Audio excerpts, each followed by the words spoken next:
Ako pala si Raquel Tagata. Taga Isabela po ako. 5 po kami magkakapatid. Pangalawa po ako sa aming magkakapatid. Bali, ako po yung naging breadwinner sa amin. 8 taon na po ako nagtrabaho sa bahay. Pero wala pong nangyari sa aking buhay, kundi hirap lang po sa aking naging employer. So, naghanap-hanap po ako ng pagkakitaan, yung pang-extra income ko. Pero, ganun pa rin po, yung nagbenta ako ng load, nagbenta po ako ng mga damit, yung mga Natasha, parang ganun. Pero, inuutang pa rin, so wala pa rin nangyari. Nagpautang po ako ng pera, pero tinakasan lang din ako at hindi ako binayaran ng mga pinautangan ko. Tapos, dumating sa isang araw na pinakilala yung kaibigan ko, si Royal.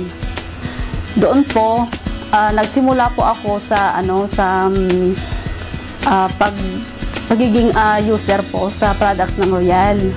Tapos, nung nakita nila na may pagbabago na po sa aking aura, sila na rin mismo sa akin lumapit na magbibili na daw sila ng mga products. Tapos, noong una, ang akala ko, pabenta-benta lang po si Royal.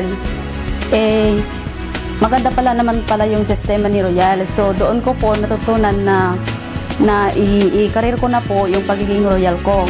So, sa madaling salita, nabago po ang aking buhay sa pagro-Royal ko. Ngayon, kumikita na po ako ng kung ano yung kinikita ko ng isang taon, ay ng isang buwan, pwede kong kitain ng isang linggo.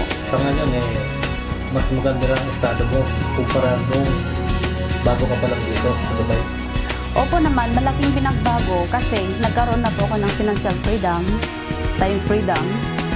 At saka, yung inaasam ko noon na magpadala ako sa pamilya ko ng kung gusto ko na like every week or every 10 days, magagawa ko na po kasi sa Royal po, kapag nakapag-encash ka ng Thursday, pwede nang kunin ng Thursday yung cheque mo. So, hindi na po ako nahanap pa ng paraan para mangutang or manghiram sa aking mga kaibigan, kundi mismo sa Royal na po nakukuha yung aking komisyon. Ano gusto mong ipapasalamat at narating mo ang estado mo sa ngayon? Una sa lahat, nagpapasalamat ako sa Poong May Kapal na ginabayan niya ako sa lahat po ng ginawa ko at binigyan ko ng wisdom and knowledge na gawin ito. At pangalawa, sa mga taong sumusuporta sa akin, maraming salamat po.